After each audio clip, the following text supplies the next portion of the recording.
we're recording. Okay.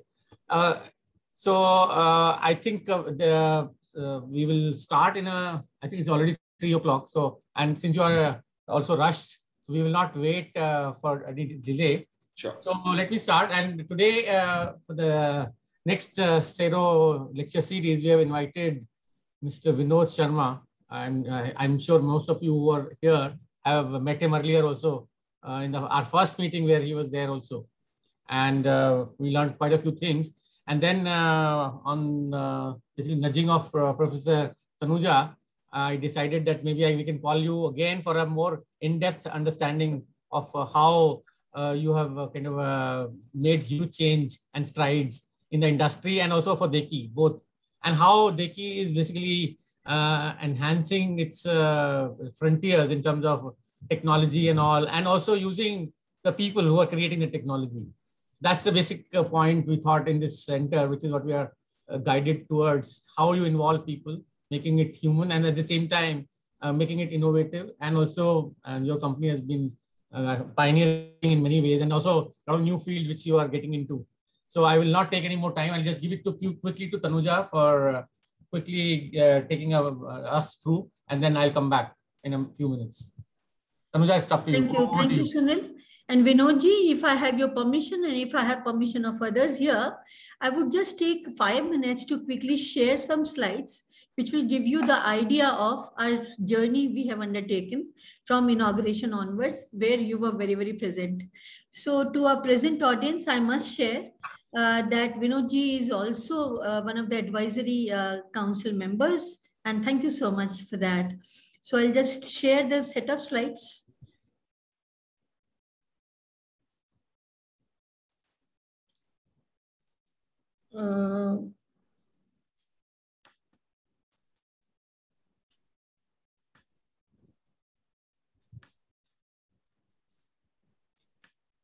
And I hope it is absolutely visible to everybody. Yes.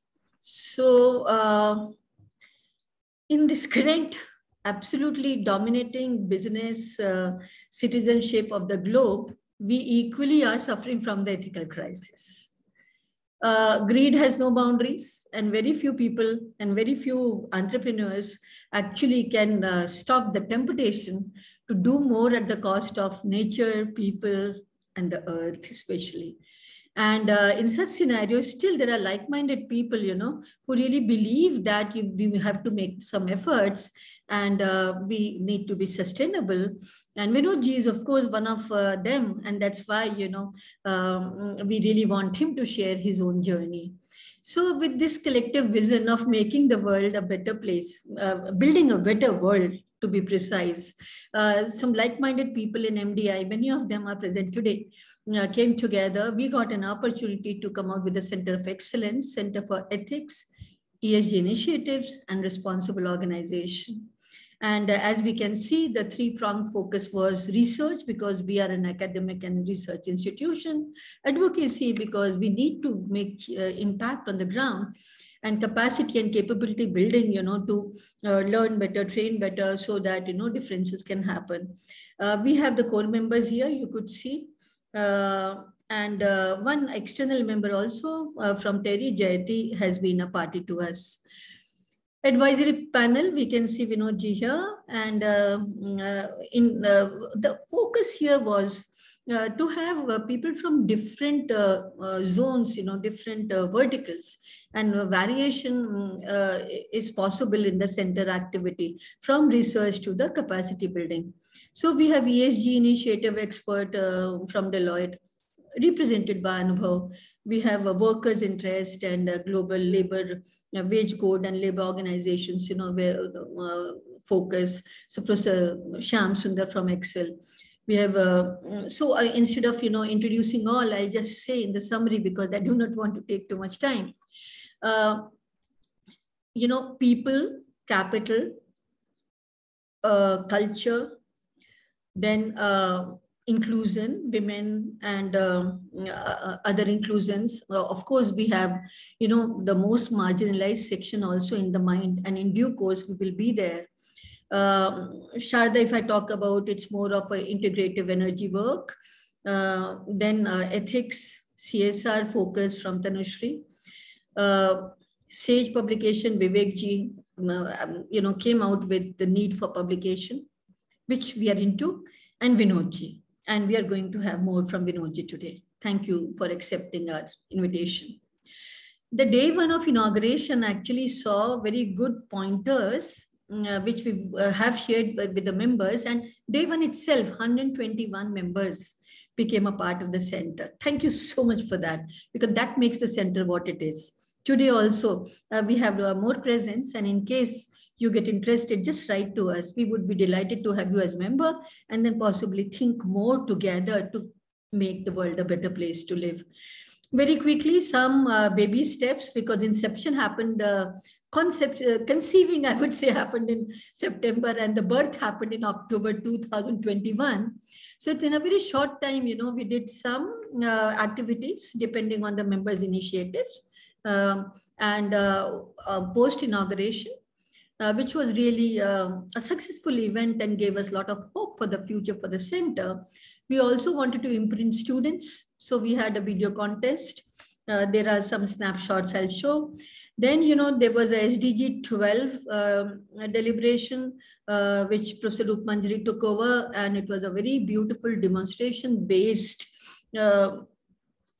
discussion that day. And last but not the least, Professor Ritu and Professor Meeta took a beautiful initiative. Of course, the whole center was there for that, to imprint the children of MDI, staff and faculty, and even contract staff. So I will take just a minute. I can't share all, but just a minute to just show you, what kind of imprinting happened, how to preserve the Mother Earth. And I hope, so this is how the children came out with their paintings. And then on that particular day, 26th of January, Republic Day, came out with their narration that why they made what they made. It gave us a lot of hope, that possibly, they will take care of the nature, especially Mother Earth, more. So since in the paucity of time, I think I like to move from here. And these are the snapshots of the SDG 12. And our ambition is, basically to link all the companies with SDG awareness and SDG linkages with their KPI, KRA, given a chance. And one more thing to share here is we are entering into a partnership with Think Through Consulting. Again, Parul Soni, the MD is very much one of the advisory panel into advisory panel. And idea here is, the inclusion and the gender equity. Focus is gender equity. And we would start from a round table. We are working towards it. There's a format, business support services for women. Idea is to impact the women at the grassroots level for the social entrepreneurship and the inclusion. So our way forward would be to actually do the hand-holding and training continuously. And I'm sure from MSME, Vinodji also, we would have your support. Last, research, which has to be the backbone of the center. Many members have contributed to a book, Responsible Leadership for Sustainability in Uncertain Times. I and Professor Rupmanjari have edited this for Springer Nature. It's already submitted. There are 16 chapters, and we are hopeful, and we have touched all the colors of rainbow in this particular book, looking at sustainability and responsible leadership from all sides. And in addition to, and we are looking forward to this book launch. And last but not the least, at least 3 researches are in the process to do with the ESG and SDG washing from the center. Now, thank you for giving time. And this is how so far we have worked. And Vinodji, MSME actually is an area where a lot of, possibilities are there. And because of the uncertain time and COVID, then, from demonetization to COVID, a lot of disruption has happened. So center would really request you to actually give us, support in that way, after sharing how successfully you have traveled on that space, and possibly some research possibility, case study possibility, or some grant also we look forward to, from CII or any local or global place with these aspirations. Without taking any time, I request Sunil to quickly, Professor Sunil Ashra, to introduce Vinodji to our audience. And we are really looking forward to hear your success story. The Deki Electronics Travel by Heart, which caught my eye. Thank you. Thank you, Professor Tanuja. And it's very difficult to introduce Vinod, because we are actually somebody who's too close. It becomes somewhat difficult to describing in a very short time. But still, I'll try. And Vinod, actually, we didn't meet in India. We met in China. And that's where our friendship started. And it's now almost like 15 years or maybe more. I don't remember exactly. And when I started talking to him, I just couldn't stop learning more and more about Deki. And each time I meet him, I get something new. And that's why so I try to use that an opportunity to get my class students excited, and my faculty also sometimes also ask. And then with Professor Shiv Tripathi, who was also here, we wrote a paper. And another one we are working on with Professor Madhushri. And hopefully a lot more is likely to happen. And that's what the intention of the center is also. So when the center was set up, so I tried to convince him to join us, and he very graciously agreed. And that's a hope that more people will be able to look at things which Deki is doing, and he has been the pioneer in many ways. And that's what I look forward to in terms of how basically you can run a typical organization, at the same time use the people whom basically many times we forget. And that's what I find a win-win. And I was just sharing with him a book which I wrote, and I sent a copy to him about Muhammad Yunus, and that really impressed me. And that made me think from academics, maybe I also should become some kind of a social entrepreneur. But again, I'm very kind of still jittery about it. Maybe initial days are like that only. But I will not take more time because Vinod has to run. So I'll just now invite him to take the stage and then share his views on these aspects. Thank you.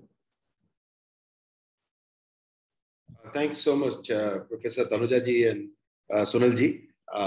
It's always a pleasure to be amongst friends at MDI and the larger audience, and especially when we discuss a topic like responsible and ethical organizations. And that's the moment when I ask myself, so what are these big words for a practicing businessman like me mean? And sometimes I think it's so obvious that, why are we even discussing this?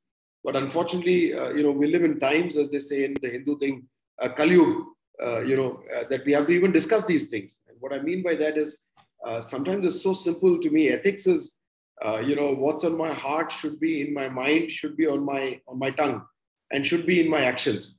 That whole alignment is what I would call is ethical or a behavior of high integrity. So I'm unfortunately, but in society you find seemingly very successful enterprises and entrepreneurs displaying a completely different behavior, and we as society still applauding them, not only by clapping, but by putting our hard-earned money into stocks of those companies, probably also tasting some of their success, and in terms of enriching ourselves monetarily by engaging in the same behavior by that means. So let me give you examples today. If you buy an Apple phone or a Samsung phone, two largest companies in cell phones, it is common practice that after a couple of years, you will start getting software, nudges to download a software onto your phone. And sometimes you will not have a choice but to download that updated software. And we know now that, I think it was in the European Union, that they lost a case, both these companies, where these softwares, part of what they were doing was slowing down your phone so that you would be forced to buy a new phone. And this was considered professional, successful behavior. The CEOs who were engaging in this or who were allowing this or who were looking the other way around are all very, very successful people. And these are people we admire. These are people who are today the mentors and gurus of the next generation. Or you create a fantastic MacBook or an iPhone or whatever. I mean, sorry to be pointing out one company in such detail, but this is true of all. The rest of us are only feeling bad that we are not able to do it as well as these guys do it. We are not feeling bad because, we don't do it deliberately because it's not responsible or ethical behavior. I make a product which cannot be repaired by anybody else. Legally, you're not allowed to open that product. You will lose all warranties if you open that product. So what kind of an environmental, what kind of planet are we trying to save or conserve if we are giving away some very basic sort of understanding and I think platforms of engagement with society and with our planet. So when I look at now myself as an SME entrepreneur, I say, obviously something is going extremely wrong. I'm reminded my son is reading a book called Negotiation, and how not to settle halfway. So I said, what is this that you're reading? And he's a professional sports person. He's not a businessman. So he said, no, the book basically says that it's quite obvious that in any negotiation, you will settle halfway. So if you want to be a great negotiator, you must settle a little more than halfway. And I told him, good luck, because that assumes that the other guy has not read the book, right? But the reality is that good negotiations are the ones that leave us not feeling compromised, as the word would say, but both feeling that we gave up something in favor of a larger, longer, more sustainable relationship. And I mention this because it is not only business negotiations that we do like this. These are negotiations with our employees, negotiations at home, negotiations with society, with environment, that we follow the same thing. I need to take more than my fair share, which is halfway. And if I don't take more than my halfway, I'm not a good negotiator. This is what our modern education, modern society, the modern measures of success have taught us. And hence, without apportioning any blame to anybody, I think it's time to rethink. And I think there was no better time, at least in my life, to rethink about all this. But the COVID, the lockdowns that we went through, they give us a lot of time to scratch our heads and say, what are we doing? What is it that is really important to me? In the long run, to me, to our employees, to our family, to people we love, people we engage with. So now coming to some real examples from what I see in our own business, the word responsibility to me means quite something simple, which is a behavior that I would like to see in my stakeholders, even when I was not looking at them. So if somebody promises to me that this car is going to give me a mileage of 10 miles per hour or whatever, I assume that the CEO who's signing off on that company, who's a very respected social citizen, would have made sure in every which way that it will give me 10 miles and not put an asterisk and say terms and conditions apply and then give me a legal draft to basically say that I will get 10, but I can never take him to a court of law and don't even expect 10, and hence companies have to be taken to courts to prove that they even juggle with the software when the testing of this mileage was happening, etc., etc. So if we go back to brass tacks, and nature is the biggest teacher there is, and if we don't learn, then it will make us learn. I mean, COVID is an example. Global warming is another huge warning staring us. And we may cease to exist. So we're not the first species on Earth that will go extinct. Every day there are species that are going extinct. I think it's what will prevent us from extinction, in my personal opinion, is conscious behavior. The actions I take today, how do I talk to my driver? How do I recruit a person? What responsibility do I take when I grow a team from, like happened in the case of Deki, from 40 people to 640 people? Every one of those is a responsibility.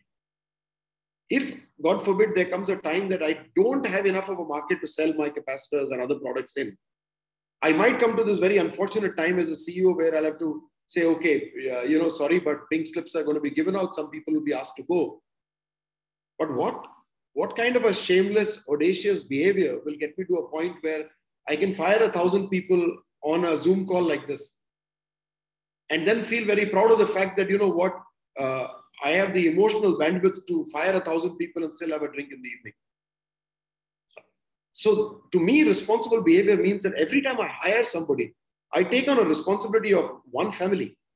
that I will have enough work for this person to do. I have assessed this person's capability and competence and attitudinal, alignment with what I'm trying to do in my company or my organization, so that I don't have to fire him for any of these reasons.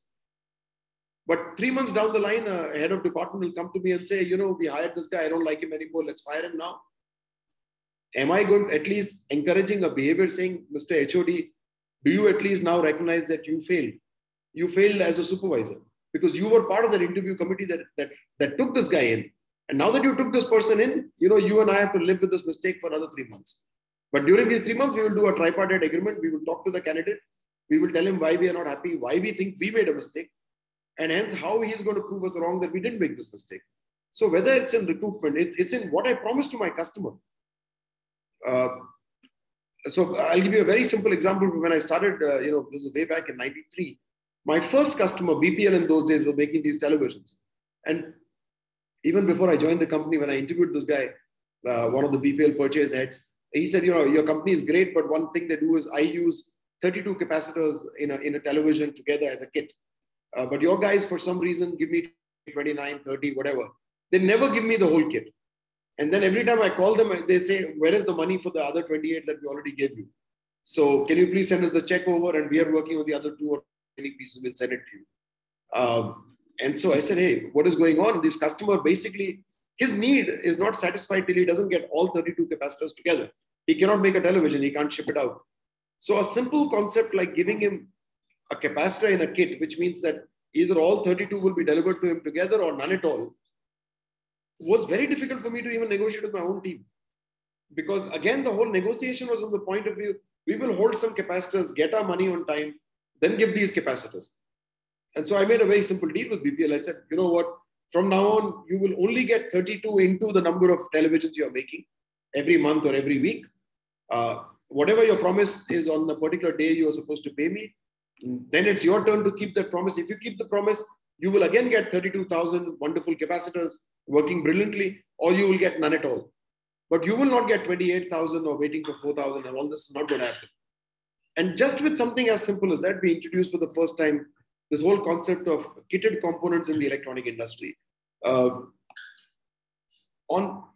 38,000 such simple suggestions, this is one of them. We have today grown in a zero duty environment where we compete. Every capacitor since 2005, every capacitor we sell competes with Japan on quality, competes with Germany on reliability, but also benchmarks with China on price, because nobody pays me 1 paise extra for my capacitors. But that is the purpose that I found for our organization, where this whole team of 640 people got aligned. I mean, they were 40 and we grew slowly. We had a license in 1984 when my father-in-law started this company. He had a license to make 10 million pieces per year. Today, we make 4 million pieces per day. So in 2.5 days, we make what we were making in a year. And I think we are just getting warmed up because the world needs many more capacitors. They may need many better capacitors. How is that possible? And that's only possible if I told my people, you know what, come to work every day, work very hard, give me ideas, etc., etc. But all these ideas will finally lead to a lot of profits. And those profits will finally lead to very good dividends to me and my family. We will drive a better car, we will live in a bigger house. But why don't you guys continue to do some hard work? It was not going to happen. So if you take profit as your singular purpose of a business, which it is, because the first dharma of any businessman is to make some profits, because that's the only way that you will be sustainable.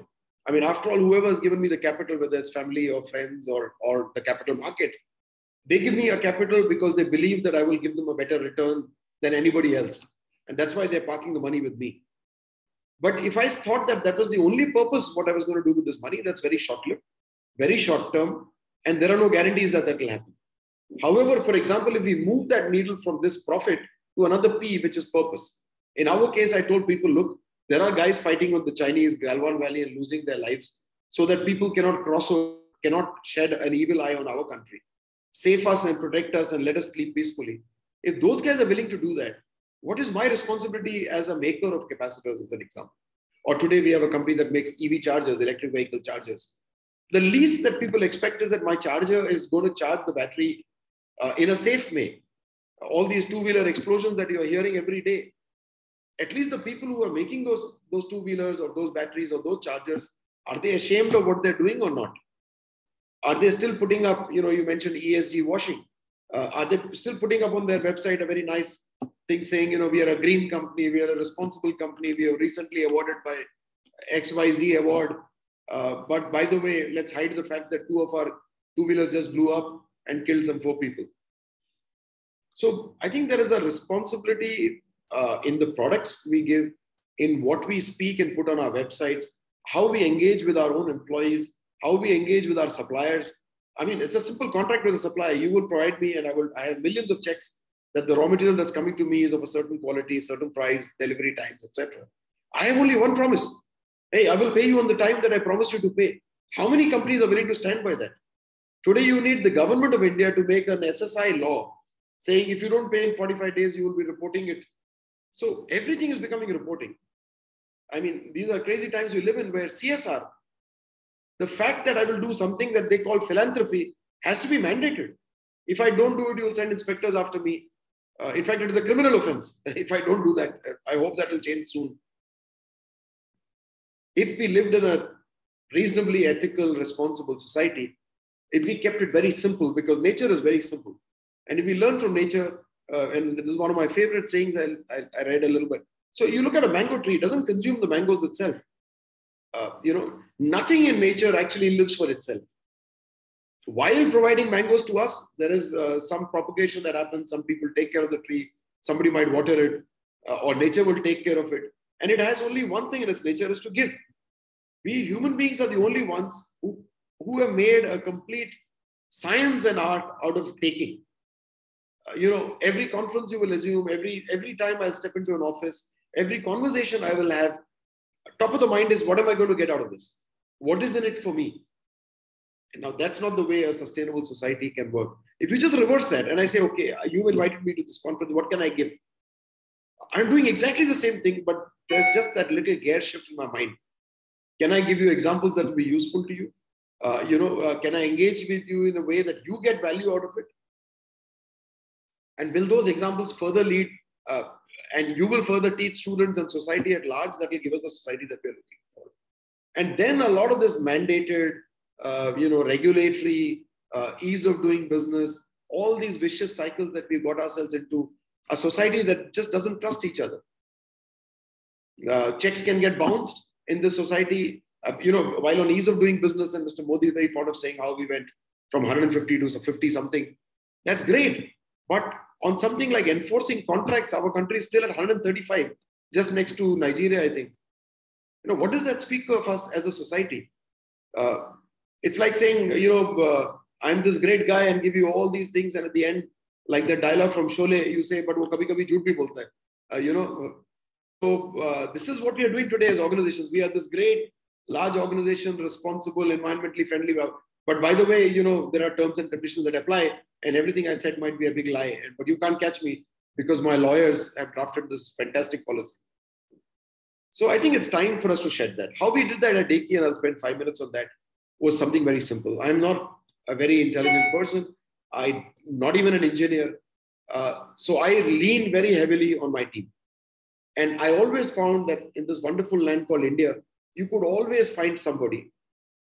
Given a very specific task in my business and activity, there will always be somebody who can do it better than me, cheaper than me, in a more focused way, while enjoying it even more than I could have enjoyed it, provided I let him do it. Every kid in the world, every toddler will always walk, however worried we are as parents. Some will walk at 1 year, 1.5 years, 2 years. And our worries are not motivating that kid anymore to walk. He doesn't need to be lectured on walking, He doesn't need to be told that Sharmaji's bacha next door has walked faster than you. So idiot, please grow up and start walking faster. All we need to do is give them a safe environment so that when he learns to walk, he doesn't fall down the stairs and hurt himself grievously. All we need to do is don't put the fear of falling in his mind. Don't surround him with negative emotions. But that's what we did to our SMEs. If you fail once, you will be, blacklisted. Not only in the company that you are today, what does the law say? I am a director on some 14 companies. If one of those companies, where I'm even an independent director, makes a mistake on GST, gets a GST notice, today's law says they will block all the other 14 companies that I'm directors at. They will stop transacting this minute because it's all IT driven now. So what kind of a society are we building when we do things like this? And hence, so what does it tell me? Am I being irresponsible by being on these 14 companies? Is it a risk that they're talking to anybody else? And how would we ever get independent directors? So I think threads, and so I'm very, very glad. Congratulations that you picked up such important topics. I don't think there is anything more important than this, to be honest. If we want to create a sustainably profitable society, but we have to change a few things. And you mentioned research. In my opinion, that research needs to be, how do we measure success? Because as human beings, we are hardwired to say, tell me how you will measure me, and I will tell you how I behave. This is true of kindergarten kids. It's true of pets. If you tell them, you do this right, you'll get a biscuit, otherwise you'll get a whack. So that's how we are hardwired. So as a society, if you are only going to measure me as a CEO by where I will take the stock price and where I will run away with this, no wonder today, responsibility also means as a country, as a businessman, I think one of my key responsibilities is to convert capital into jobs. But if I don't take that respect, because India needs jobs today more than anything else. But if I say, no, that's not my responsibility is pure profits, stock prices going up, then I will probably go and do automations that are not required. I will create an industry 4.0, fully wired industrial workplace, great to look at, great to, spend money on. But maybe that's not what the society needs. Maybe if I were doing the same production in Germany, I would need it. Maybe Japan, I would need it because it's an aging society, but not in India. In China, in US 10 years ago, the fashion was anything you can do, outsource. If it is to do with manufacturing, give it to China. So they gave not only the manufacturing, they gave the technology, they gave the brand, everything was given to China. And anything else that China couldn't do, which was to do with service or thinking or talking, was given to India. And today that world is suddenly saying, hey, you know what? China is turning their back on us. They're increasing prices of everything. The new age Russia-Ukraine war is being fought on a completely new way. Now businessmen are asked to take positions in a geopolitical war. I, as an American company, will not supply any more this item to Russia, for example. So weaponization of supply chains has happened. And hence, what is my responsibility as a businessman? Do I now deny these capacitors to a Russian because there is a war being fought there? So it is an unpredictable world. It's a very dynamic world, extremely challenging, but I also find extremely exciting. If we were to put these definitions correctly, I can tell you that we have grown at about 25% CAGR over the last 20 years in this kind of an environment. And that's possible because I told our people that, look, our purpose together is design the best capacitor in the world, manufacture it in the most efficient way, and give it to our customers at the cheapest price they have ever seen. We need to do all this together. When we do this, our vision of being a company that makes India proud will automatically come true. And to do this, their task is very simple. Whatever task you do, find a better way of doing it. And that better way needs to be put in a very simple suggestion on one sheet of paper, given to your supervisor, no box, nothing. On Friday, there is a committee of workers that will meet, decide all the suggestions that are implementable. On Saturday morning, at the morning assembly prayer that we have, you will get a 50 rupee cash prize for every suggestion that you make. And so by this simple process, we put 38,000 suggestions into implementation already in our company. So you have moved the needle by 38,000 little steps, while having people who may be 10th standard pass, ITIs, IITians, diploma holders, all sorts of guys are taking part in this phenomenal movement because at the end of the day, they get to tell themselves, while we might be losing on many other fronts with many other countries globally, on the manufacture of capacitors, we won't lose out. Here, there is a company that we are winning every day. We are finding better customers every day. And they're very proud of what we are doing. So our customers are today becoming our representatives. I don't know if you saw Sunilji, this recent video where I was a little more critical of my own friends in the supply chain and purchase managers, and I said this at some other forum recently, and it might sound very nationalistic and very sort of helicopter view, but the truth is I asked myself, how did that little island in England, how did they come and rule over a country like ourselves? You guys are all great professors. How did we let that happen? And so I understand we are a globalized world, and nationalism probably has many dimensions.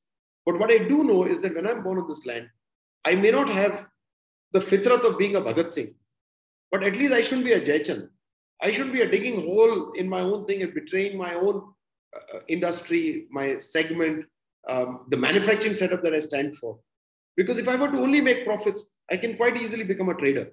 But then what will be my impact on society? How many lives will I touch? How will this, can a country of 130 crores just survive by being traders? What happens if all the farmers begin to think like what happens if all our auto manufacturers begin to think like this? So we all have a little more responsibility. We are all put in a certain place thanks to the powers way beyond our understanding. But within that, if we do the simple things, say what I really mean, only those things, and then do the things that I've said, try to create as little damage as I can to the environment. And whatever damage I do to the environment, at least be open about it. So I remember there was a time in Deki where we had 26 customer complaints at the same time from our customers. And I told her, I was getting a little fed about where we were going in circles about solving these complaints. And so what I did is I took the largest whiteboard I could find, and we put it at the reception where all customers would come into our factory. And I wrote these 26 complaints on that whiteboard and said, this is the customer who's complained. This is the complaint. This is the batch that was complained against. This is the guy who's taken corrective action. This is the guy who's taken preventive action. And now this complaint is closed or it's still open and it's being considered. And obviously my colleagues thought this was madness. And I said, look, learn to brush complaints under the carpet. You'll become a great company that can complain in the world. But if you put it out there, we will find a day that you will have a clean whiteboard.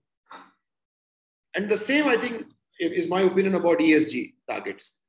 If we continue to find ways of hoodwinking, greenwashing, telling people I am greener than I actually am, we will continue to find very innovative ways and hire very, very specialized, sustainability experts to tell us how the lousy work I do to the environment is still great because somebody else does a lousier job. Or we can take it to heart, put a big whiteboard and say, these are the ways in which I damage the environment. These are the ways that I don't engage with my stakeholders well. But you know what? In each one of these, I have targets to improve them. And I have a roadmap that I'm going to walk. So don't paint me all black. I am not all white. I don't claim to be. But as a businessman, when I walk this gray path, hopefully that gray path will slowly turn greener every day. So I'll stop there because I think it'll be far more interesting to get questions. Rupal, there are some questions. Maybe you can start with those first before we jump on. Yeah. Yes, absolutely. Thank you so much, Mr. Sharma, for this amazing monologue. So we have a question from Ms. Jyoti Sharma here. She has addressed you asking, being an electronic capacitor company, do you have any policy for treatment of non-functional electronic products? So two types of non-functional electronic products. One is what we generate within our four walls. And that's not only electronic products or components or capacitors, but also the raw material that I use. So let me give you an example of, we use epoxy powder. So basically, once a capacitor is ready, or any electronic component for that matter, it needs to be environmentally insulated. And that can be done through some kind of a epoxy, a polyurethane, polyester, polypropylene epoxy in the liquid form, in the powder form, or in the form of potting, which means that you would put it into a plastic box of some type and then pot it around and cure it. So you will see that any electronics that you see on an electricity board or even an electrical item like an MCB is always potted with, either you'll have a ceramic, metal, or a plastic casing around it, and it will have some kind of a potting compound that holds it. Now, obviously, it's impossible that we use every milligram of that powder and put it only on the capacitor. The operation is such that 10-20% of that will fly. How well can we control that? How efficient can we get is part of those 38,000 suggestions. So we run some benchmark processes where the process yields and our product yields are some of the best in the world. But in spite of that, there will be some wastage. So when I use something like 25 tons of epoxy a month, it is no surprise that 1 ton of that epoxy, there's nothing I can do with it, but it will find its way to a landfill. And this is what we did for years. And again, we put out a suggestion scheme. In fact, I was very happy that it was my daughter who was doing an internship at that time with us. And she said, why do you have to do this? Why can't we do something else? So we said, no, we take all precautions. We ensure that this epoxy is inert, made inert so that it's not harmful, but it occupies some space in a landfill. And it was her suggestion, but fortunately, some of my mechanical engineers worked on it. And we said, why can't we convert these into bricks? In fact, it happens to be exactly a brick-grade epoxy. And we started making these bricks. So we make about 25 bricks every day. Now, it's baked in the same oven in which capacitors are baked. So no extra energy whatsoever. Some molds are made for this. So we produce 25 bricks every day. And to the villages around our factory, these are now, they are paving their sewage, they're paving their, the kacha areas around their thing. And they've been put outside the factory and they're free for anybody to take. Anybody can come, take a truck or whatever and carry them away. So very simple example of what, so every day we are trying to reduce this, whether it's energy, whether it's, there are several examples. There is an exhaust of a 1 megawatt generator that we have now. It's a sad thing that we still have to have captive generation of electricity, in spite of being in a mainstream industrial area like Noida. But then this had an exhaust. And the way to do that was, if you wanted to cool this down, you could use a fancy air conditioner, a kind of an air cooler of some sort. Again, I borrowed expertise from others. We found this very young architect, Monish, who decided to use terracotta, the age-old Gada mentality. And he made a beehive out of this. In fact, if you Google it as beehive or coolant, he won a United Nations award for it. So it's a very nice looking fountain that sort of pleases the eye as you walk into our main gate in the factory, which is just cooling off this exhaust. So, but in all these stories that I'll tell you, same with capacitors, we don't let bad capacitors go to the market. So we crush them, we try to mold them into a tile or this thing. There is still certain amount that goes waste. Fortunately, as responsible citizens, we have to give it to a e-waste recycler that we pay for. And we hope that he is giving it the right treatment that he needs to. Having said that, it's just a journey, just begun. There is so much more that can be done. We have metal sprays that are a problem. But coming to the second part, which is the larger picture, every LED light that fails in your house, any electronic item you use, a cell phone for that matter. In India, we fortunately will give it to our driver who will probably give it to his children. So it has at least 3 generations of life, if it is repairable, that is. And we have a lot of skills. We are now talking to the government seriously about creating a repair ecosystem for electronics. And we think that getting to a $1 billion in that is really a start. It can be done. The government is beginning to make a policy around that. The current custom practices, for example, tracing each circuit. So there are a lot of GST issues around this, which we need to sort out, but the government is very positive that they will do it. But we are very, very far from the idea of a circular economy. Because the beauty of anything electronics is that it fails only because of one component. If you open a simple LED bulb that may have costed you 100 rupees, you will find that it's only one component which may be costing 50 paise or a rupee that has failed. It can never be that all 25 components fail together, unless there was a burnout or something, which is very rare. So it is always possible that if we shared these designs with the repair house, somebody could collect all these LEDs together, change only that one component, and be able to put 70-80% of these back in the market. So the technology exists. Surprisingly and ironically, what doesn't exist is the framework, the policy to do this. And more importantly, the responsible behavior we need from these manufacturers, because they see this as eating into their markets. So they would rather create, and like I gave you the example right in the beginning, I would rather give you a software that will slow your cell phone down so that you have to buy another one. So the paradigm shift we need in thinking as a society, I think we are a long way off from there.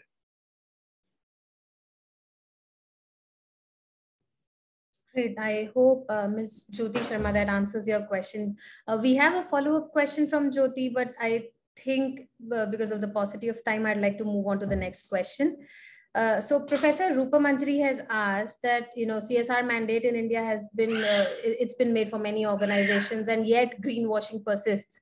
So Mr. Sharma, can you share with us how your organization became socially responsible and environmentally friendly? Yeah, so again, 2 parts. I think we were trying to be, in whatever way, walking this responsibility path for a long time. Because like I said, it can't be mandated. It's who you are. it's the kind of leader, the kind of person you are. There will still be some people who will roll down their windows and throw a paper on the road. Some of us were trained and educated, fortunately, differently. But not many of us are successful at creating a culture around this. So we chose a very tough path. When I went to ISO 9000, which was the management systems certification framework, we got that as way back as 94. I think we were among the first 100 companies in India to get it. And yet I felt that we spent too much time getting it for a simple reason that there were only 40 people in the company then. But unless they understood what we were trying to do with the certificate. And the same got even tougher when we did the environmental management system. Because it's very easy to get an ISO 14000 certificate, put some roadmaps and start walking that. And an environmental department within the company can do some things to prove to outsiders that we are doing an okay job. But to be able to drill that down to the culture of everybody, your housekeeping team, to the team of operators, that takes a long time. And so we have 4 stanzas in our prayer, Aisi Shakti Hame Dena Data. And one of those stanzas, right since the beginning, I'm very glad our workers wrote it, is to do with the environmental. Kar sake Paryavaran ka sanrakshan hum. So, and that makes a lot of business sense because Paryavaran ka sanrakshan is nothing but reducing waste to begin with. It is using less to make more. It is using less energy when you don't need it. So when you embed a system like that or that way of thinking into your culture, not only is it longer lasting, not only is it more efficient and effective, but it also adds to your bottom line, which is always interesting for a businessman. On the CSR part of it, that CSR came in. Like I think I made it clear earlier, I was very critical of the way this was shoved down the throats of businessmen. This happened in the last government. It has continued into this government for 2 reasons. One, that businessmen are already, in my opinion, everywhere, but MSMEs and definitely in India, you are spending a lot of time doing things that are not core business. Filling in forms, getting electricity, getting labor enforcement done. I can name it. There are something like 168 approvals that you still need from different sections in the government.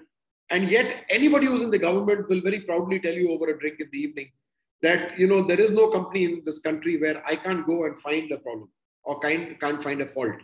They are so proud of the fact that sab aisa mat boliye, jab hum aapki company mein aayenge to aaj bhi kuch na kuch dhoond lenge. So with that kind of a mindset, you are actually running a steeplechase all your life because there is some regulation or rule or environment so you are very distracted from your core business, which is to make a better and cheaper capacitor. Simple as that. Everything else is a waste. So if you look at from a lean management understanding, these are all mudas and muris and the wastes of the world. In my opinion, the CSR is another waste that has been added to us because it's not my business. If you want some percentage of my profit, please take it. Give it to, which is what, we chose because my sister-in-law was very keen on improving the menstrual health of women in this country. And I have all the respect for it. But hey, I'm Deki Electronics Limited. It's not my job. I'm not the best guy to do this. I'm willing to take, I give you taxes, you please increase the taxes and give it to whichever department you want to, and let people who have spent 30, 40 years in that division do a much better job of it. Rather than me and my poor administrative guy trying to understand this, trying to understand somebody else's video, associated with an NGO that we have nothing to do with. We are doing a highly inefficient job with that money. And yet every single company I know is left at the end with targets that they can't meet. So they will either do greenwashing, they will find some young interns to write some fantastic presentations, do exactly, prove exactly what they've not been able to do.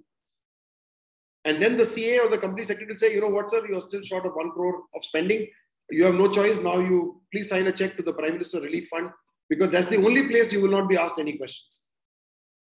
So we are making a big mockery of this whole thing, in my opinion. My job is to just make a better capacitor. If you want me to do CSR, it is making better engineers, making better managers. You said, Tanujaji, grant for the center. That's my job. I would be very happy just giving away the money. They're saying, please do something more ethical and more responsible because you guys know this better than me.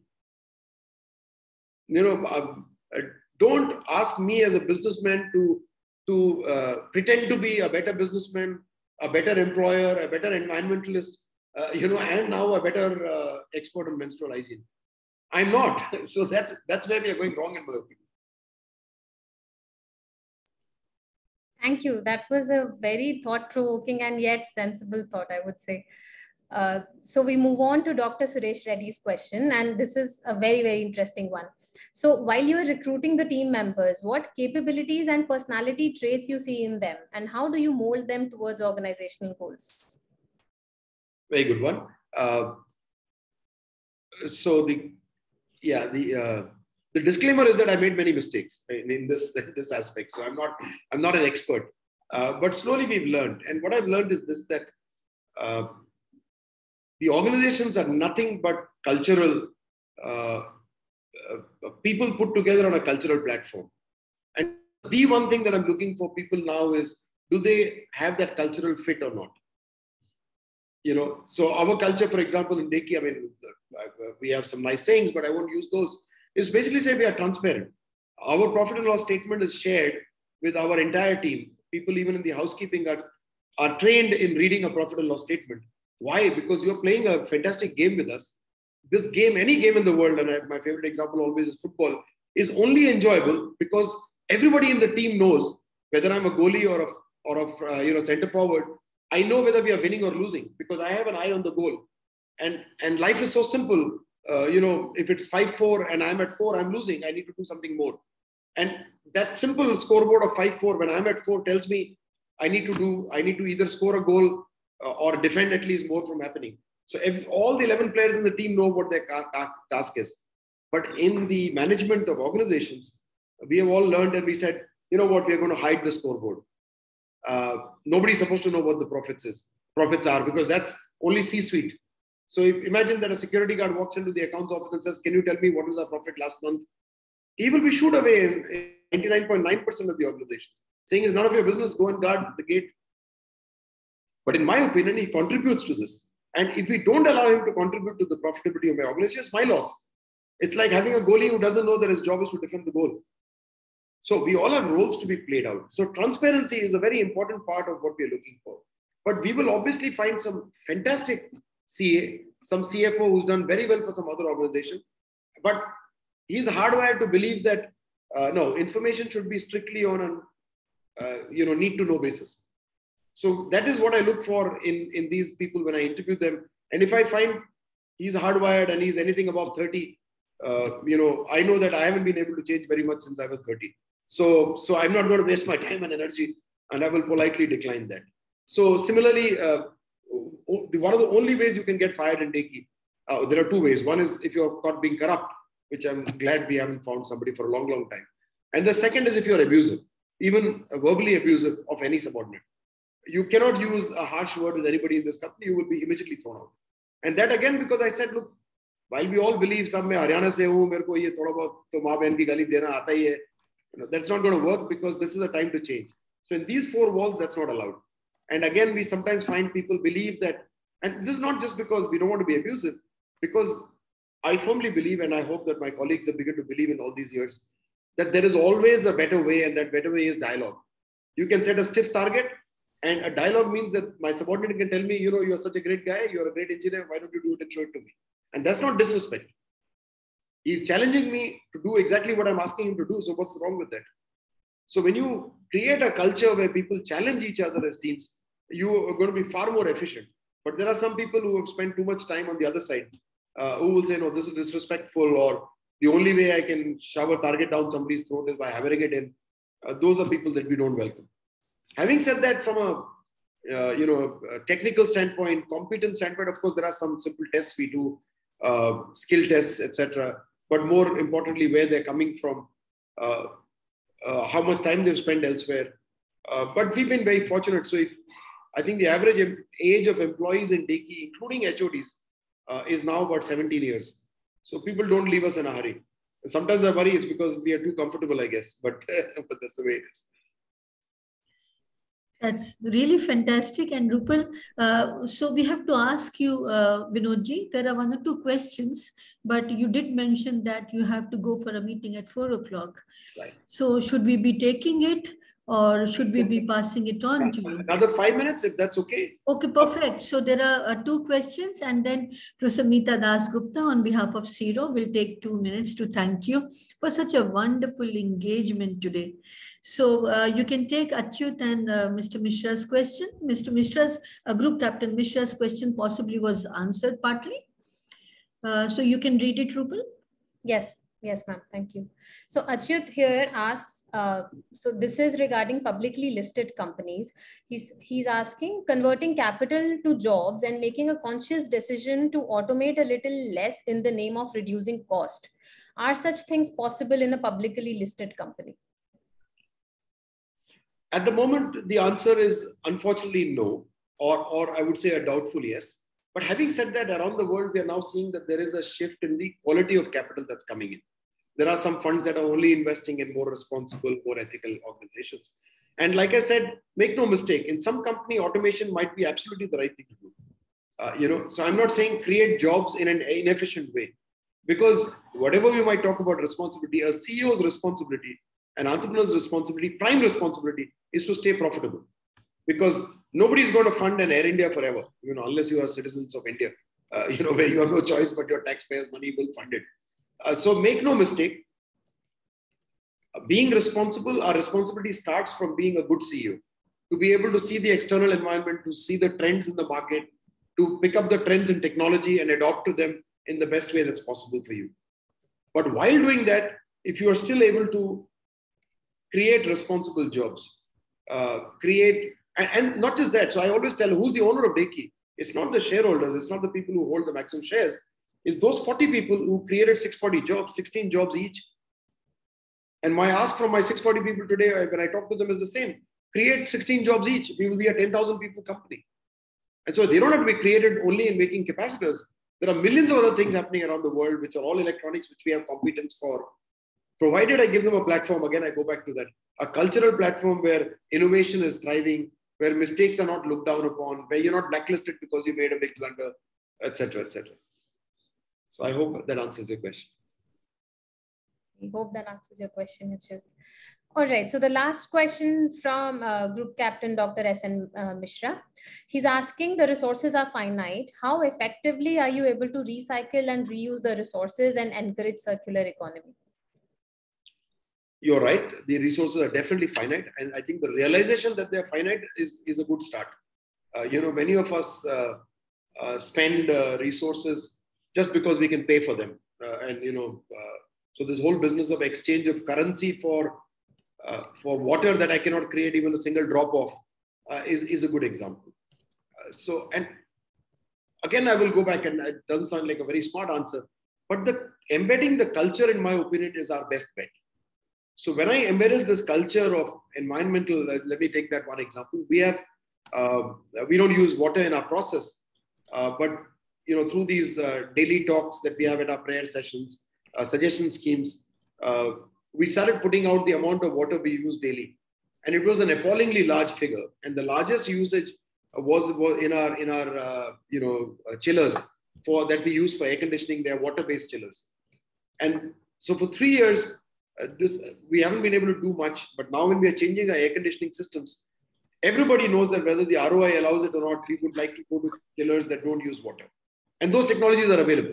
So sometimes, but the beauty of this is that at every ISO 14000 review meeting, my colleagues are pointing out to me, saying that, this is something that we have promised. Our target on reducing water we're not able to meet it, and we must make this call today. So in 3 years, when that time has come, it's with full consensus. There is nobody who's sitting on the fence and saying it's not such a good idea. So sometimes you can do that. I mean, the problem with, you will need some mandatory regulations, but the problem with those mandatory regulations sometimes is they don't align, at least in some organizations where we are very responsible, but they don't align with those timelines. So yeah, I would say, of course, awareness, all this is important, but I think a groundswell where everybody is pointing out, my driver the other day, and this is a real example, just 3 days ago, tells me in the car, while driving the car, he says, I was hanging out around the scrapyard And I find that the amount of film, polyester film that comes to us all the way from Korea, the amount of film that we are leaving on the roll is a little too much. So I said, yeah, sometimes the machine, I was trying to explain to him and defend that. And he said, no, I've been watching this for many years. He's been with me for more than 25 years. He said, but of late, I find that the film is more. And that happens only because genuinely somewhere he cares for the company. And so who's the owner? Is it me or is it the driver? Is a question that we really should be asking ourselves. Thank you. Thank you. I hope that answers everybody's questions. And possibly, it's mind-boggling, and I have been writing some things which have been imprinted in our mind. And at this point, I would request Professor Meeta Dasgupta to thank on behalf of. Just one comment before that, because often when we give these examples, people say, okay, these are great to talk about. If we saw them, it will be even better and you'll carry the message better. So Mr. Professor Sunil Ashra knows where I am. He has coordinates, and all my colleagues, I don't have to be there. They are here, they will show you around. And I'm sure at any time that you would like to come and visit us, we are in Noida. That is fantastic. Yeah. That's a good idea. Achyut is a student, Sunil, and there are more here. I think they certainly should do that, because it's a common sense to be good and get good life, but we forget it. So possibly, that is the best thing which can happen, because you've lived through it successfully. So possibly our young students, when see that, they would know it is possible. Sunil, I'm sorry I came in. Over to you. Basically, I was saying that we have taken some groups already, but last 2-3 years, I've not been able to get that environment conducive to take them along and show them the Deki factory. And hopefully, with things getting normalized, we can resume. And even, I think, even the faculty and our other people who are member can also go together. And then besides the student, we can also maybe sometimes get our own kind of a learning, because what is happening, when you see it, it actually gives you much more insights than when we just hear about it. So that's why the experimentation is much more fun to learn when you see it and maybe participate in it. So hopefully that will be another thing we will maybe make a part of the center. And then maybe through Mr. Vinod, we can actually have similar other organizations which may be doing this. And that one is we can possibly document it. And second is also visit those organizations also. And that also sometimes create some new ideas, which can also further be kind of put it. Thank you. Over to you, Meeta. Yes. Thank you, Mr. Vinod Sharma, for your interesting insights. And in fact, really loved some of the simple definitions that you gave to us, and especially about ethics, that you said that there has to be a sync between mind, heart, and the action. And that is something which is actually missing in today's world, where our action many times is not in sync with what our mind and heart is saying. And your definition of being responsible, which I understand is, very true, where our behavior, is something that we meet the expectations of different stakeholders, the customers, the suppliers, the society, our employees, especially, when we know that we are not being watched and not being monitored, right? So our behavior that comes spontaneously without even being monitored is something, is what is the true definition of being a responsible person and a responsible organization.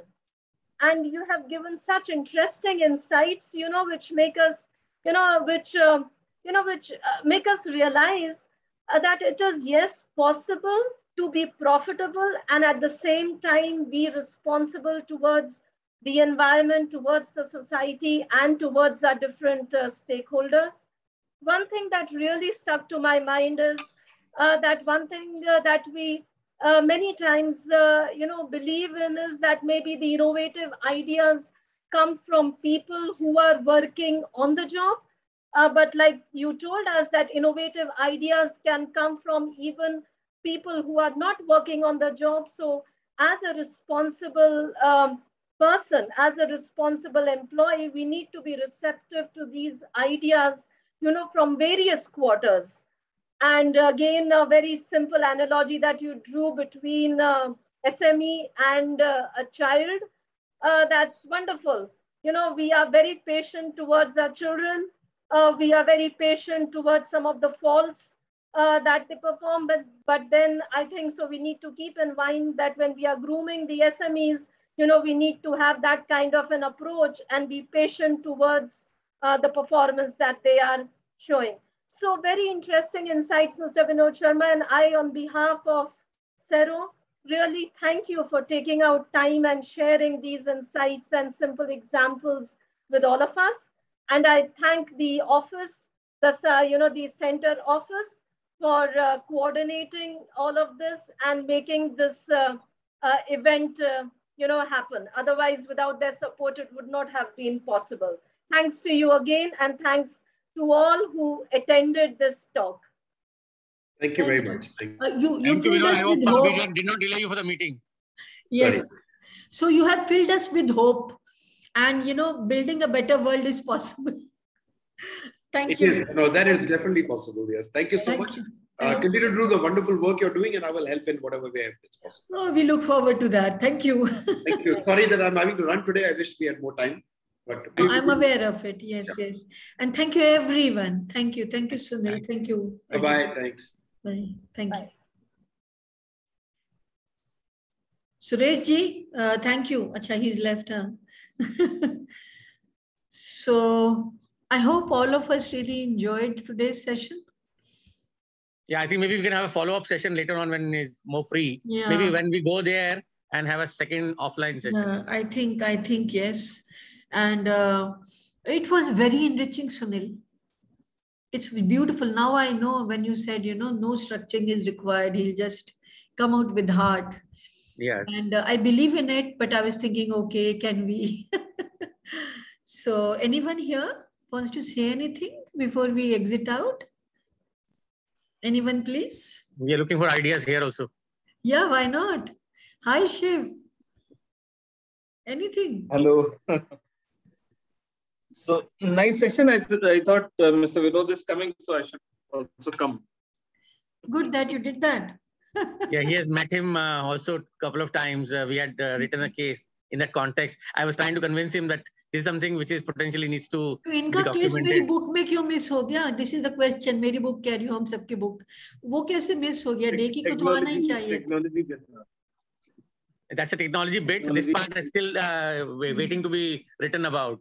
So maybe we can, in the center, we can take that up and then do something about it. Yeah. So, okay, quickly, Rupal, Meenu, are you there? Yes, ma'am. Hi, Meenu. Number one, thank you so much. You and Rupal always are the backbone of the center. And there is a request for the recording. So I'm sure you have put off the recording right now. It's still recording? Yes. Okay. We can put it off, and can we share the recording with the participants, because they